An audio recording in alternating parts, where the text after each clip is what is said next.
Hello guys ඔන්න ඉතින් අදත් ඔයාලව සාදරයෙන් පිළිගන්නවා. අද ඔයාලා හිතන්න දෙයක් තමයි කරන්නේ. ඒක ගෙදරට අතිශයින් ප්‍රයෝජනවත් වෙන දෙයක්. මේක ඇවිල්ලා හොඳට ක්ලියර් පේන තැනක් පොද කරන්න පුළුවන් වගේ ග්ලාස් එකක් කිව්වත් හරි. මේක අපිට අවශ්‍ය දේවල් දෙකක් තියෙනවා. එකක් ඒ හොඳම මේ පේන්නේ නැති දේවල් පේන දේවල් පේන්නේ නැති කරන්න පුළුවන්. අනිත් එක තමයි ගෙදරට ලස්සන අලංකාරයකුත් දෙනවා. මේ ගේමින් රූප් එකක් වගේ පේන්නේ ඇනිමේ එකක් වගේ. එහෙනම් බලන්න මේක තමයි ගයිස් ඒ වෙපන් එක. කොහොමද? අපි දැන් මේක ප්‍රැක්ටිකල් කරලා බලමු.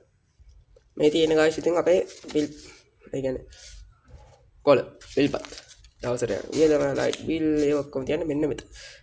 මේ බෙහෙතුත් තියෙනවා. හරි. ඔන්න බලන්න දැන් අපි කරන වැඩේ. දැන් මේක තිබ්බහම බලන්න මේ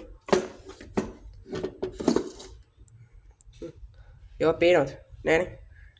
එඩන් ගායිස් අපි ගියා. ඔයාලා දැම්ම ගන්නවා නම් කමෙන්ට් එකක් දාන්න. ඔයාලා වෙනුවෙන් නැවත බලාගෙන ඉන්නවා.